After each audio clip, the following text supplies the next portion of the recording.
What's good, family? IOBA. My name is TC.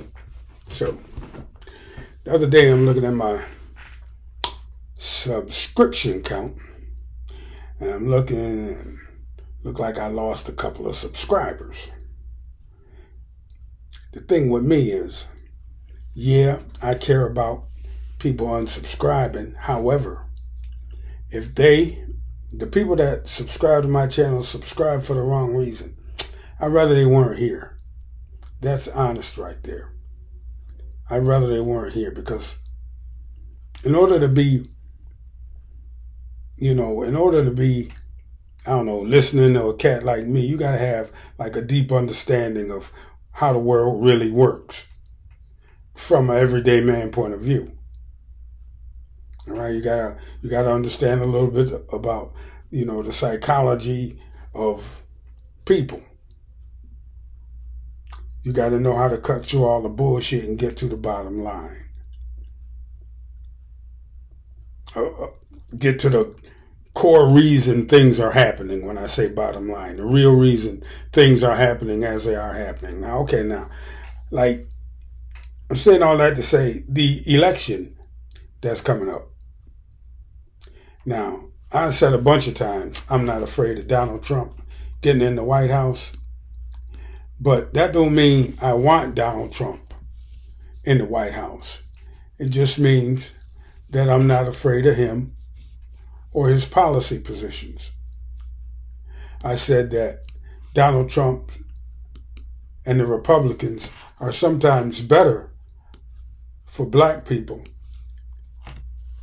because they tend to make us wake up and we tend to get too complacent under Democrats. I said that. I do believe that. I believe that Democrats and Republicans are kind of on the same page when it comes to foreign policy. I believe that neither one of them are going to change anything when it comes to foreign policy. I mean, one guy will do something like do an arms deal with Iran, and the next guy will come along and get out of it, so kind of things just kind of stay the same. One guy will normalize relations with Cuba. The next guy will come back and put the sanctions back in place on Cuba. They go back and forth like that on foreign policy. Domestic policy, that's where the red coats and the blue coats kind of separate a little bit. They separate, but they don't separate. Because like you'll get the Democrats proposing some big,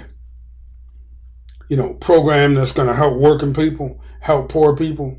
Then they'll have enough votes to pass the legislation. But there'll always be some obstructionist Democrat in the way. Always. And then they'll have another one to back that one up. So there's two of them.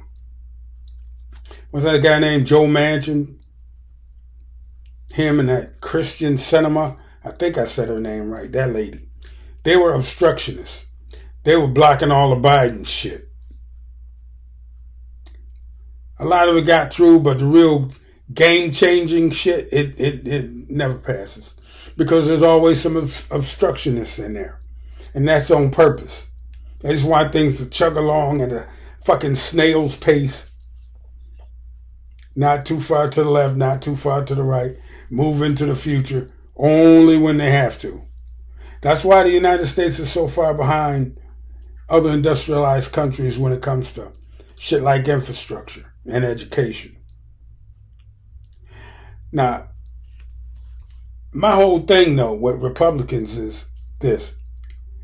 Don't fall in line behind a fraud and a phony like Donald Trump.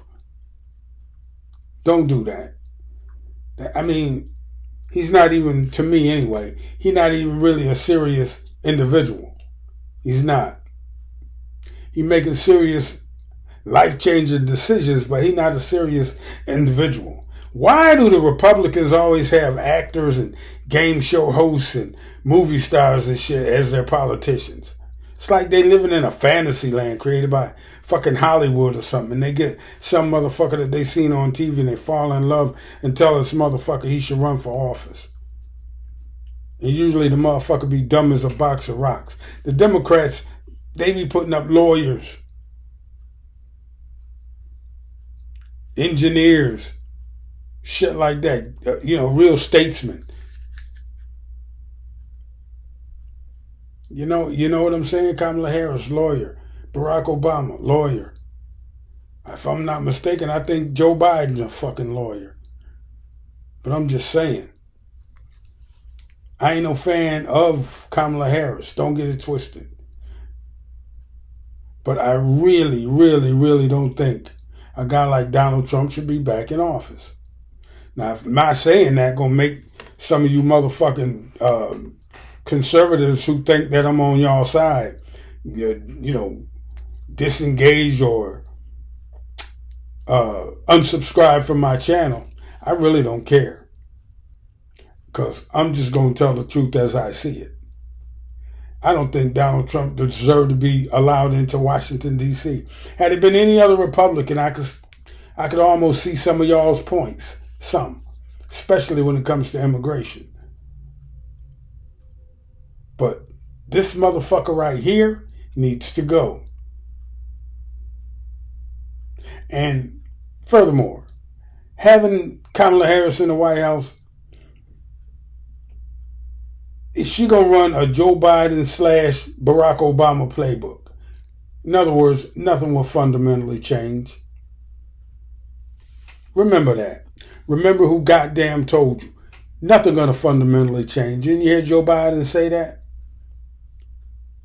All of these grandiose motherfucking ideas that Kamala Harris got, some asshole in the Congress, probably a Democrat, is going to be obstructing that shit.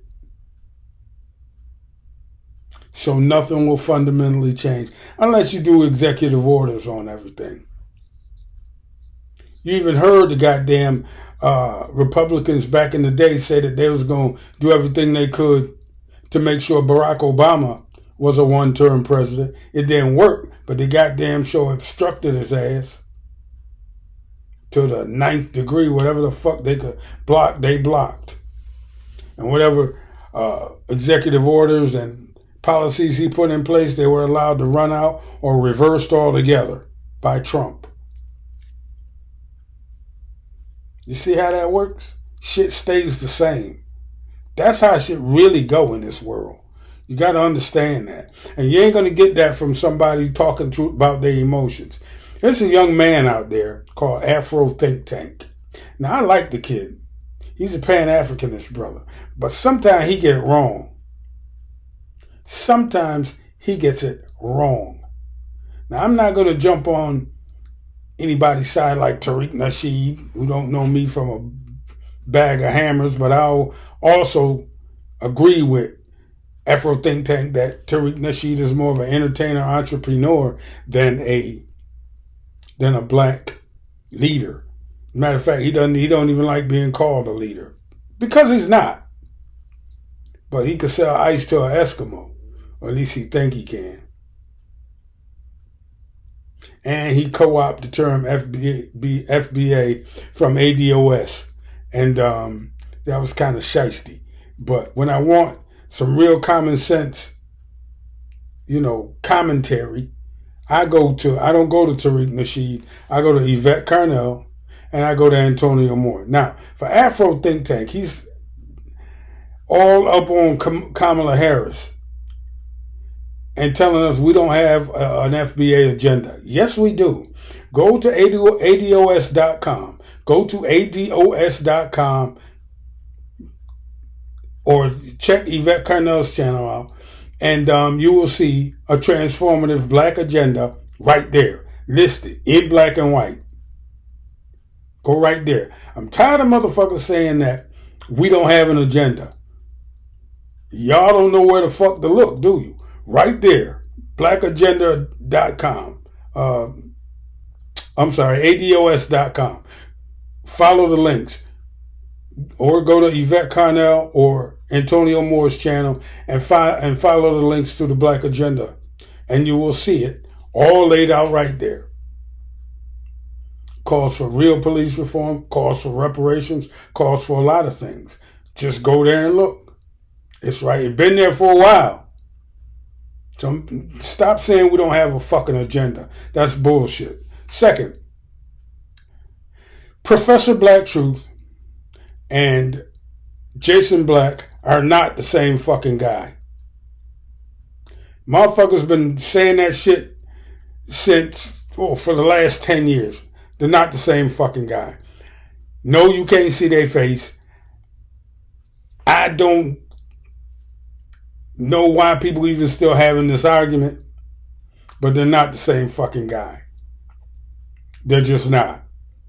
And that's also for Afro Think Tank. They're not the same guy. And really listen to what's being said by Professor Black Truth. Listen to what's being said. You need a dose of that every morning. You really do. That shit keep you grounded when you listen to how he put shit. If he white, if Professor Black Truth turned out to be white, shit, it would shock the hell out of me. But that don't mean his knowledge ain't correct.